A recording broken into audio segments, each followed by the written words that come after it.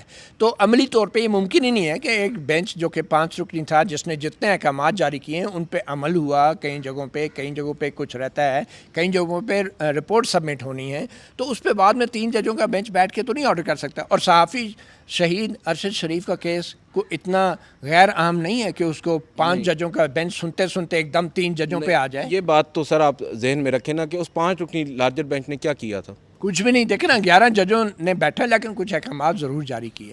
اس کارروائی کو جو انتہائی اہم درخواستیں تھیں ان کو ناقابل سماعت قرار دے دیا، اس مقدمے کے اندر سے اثر زہر نکال کے یہی تو میں کہہ رہا ہوں، یہی تو وقت تھا کہ چیف جسٹس قاضی فائز عیسیٰ نے جو چیف جسٹس بننے سے پہلے سٹینڈ لیا ہوا تھا اسٹیبلشمنٹ کے حوالے سے، اور اپنے کیس میں تو بار بار کہتے تھے فیض آباد 17 ستمبر سے تو پہلے کی باتیں ہیں. دیکھیں نا، بطور چیف جسٹس انہوں نے یہ 10 مہینے بغیر ارشد شریف کا کیس لگائے کیسے گزار دیے؟ یہ بہت اس سوال کا جواب کیا چیف جسٹس قاضی فائز عیسیٰ کو نہیں دینا چاہیے؟ عبدالقیوم صدیقی صاحب نے دیا ہے سر. اچھا، وہ کیا کہا انہوں نے؟ وہ اگر آپ کہیں تو میں پڑھ دوں. جی جی. وہ یہ کہہ رہے ہیں کہ اچھا، ایک تو یہ میں آپ کو بتا دوں، خبر آ گئی ہے کہ منٹس آف دا میٹنگ جو کل ہوئی ہے وہ اس کے جاری ہونے والے ججز کمیٹی کے یہ تو ہونا تھا. اب دیکھیے، یہ ویسے منٹس آف دا میٹنگ بھی تب جاری کیے جاتے ہیں جب ایک سوشل میڈیا میں پہلے فضا بن جاتی ہے پوائنٹ سکورنگ کی، اور اس منٹ سے بھی یہ ثابت کرنے کی کوشش کی جائے گی کہ جسٹس منصور شاہ جو ہیں وہ اوائڈ کر رہے ہیں. حالانکہ جو چیف جسٹس 10 مہینے سے بیٹھا ہے اس نے خود بینچ بنانے کی زحمت نہیں کی، لیکن اب جاتے جاتے دوسروں پہ اچھا میں نے سر اس پہ ایک ٹویٹ کی تھی، سن لیجئے گا، مجھے ڈانٹیے گا نہیں. حیران کن طور پر ارشد شریف شہید کا مقدمہ سننے سے 3 چیف جسٹس صاحبان گریزاں ہیں، جسٹس قاضی فائز عیسیٰ اور آئندہ آنے والے 2 ججز. اس کے بعد قاضی فائز عیسیٰ نے گیند منصور علی شاہ کی کورٹ میں پھینکی تو شاہ صاحب نے فوراً آگے بڑھا دی. کہنے والے کہتے ہیں منیب اختر نے منصور علی شاہ کا ساتھ دے کر قاضی فائز عیسیٰ کو ایک مرتبہ پھر ہرا دیا، جبکہ اصل ہار تو ارشد شریف شہید کی ہوئی.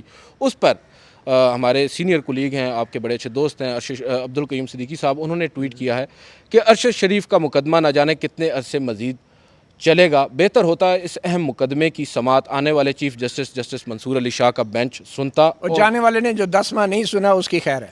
اور اگر مسئلہ ججوں کی تعداد کا تھا تو کہتے کہ تمام سینئر ججز پر مشتمل بینچ بننا چاہیے، اور تجویز دیتے کہ بینچ یہ ہو: جسٹس منصور علی شاہ سربراہ، جسٹس منیب اختر، جسٹس یحییٰ آفریدی، جسٹس امین الدین خان اور جسٹس جمال خان مندوخیل. یعنی قاضی فائز عیسیٰ پھر بھی نہ ہو. اچھا، اس کے بعد وہ یہ کہتے ہیں کہ سوال ہے کیوں مستقبل کے چیف جسٹسز نے جان چھڑوائی. جسٹس اعجاز الاحسن کے استعفے کے بعد جسٹس منصور علی شاہ اکتوبر کے بعد سے 3 سال تک چیف جسٹس کے منصب پر رہیں گے، اور ان کے بعد جسٹس منیب اختر منصب پر آئیں گے. یعنی مستقبل کے چیف جسٹس پہ اعتراض ہے، لیکن جو حال کا چیف جسٹس ہے اس کے 10 مہینے زبان بندی اور خاموشی اور چپ پہ کوئی کمنٹ نہیں ہے ہمارے دوست کے پاس. پھر وہ یہ کہتے ہیں کہ اور پھر جسٹس یحییٰ آفریدی حیرت اس بات کی ہے کہ جسٹس منصور اور جسٹس منیب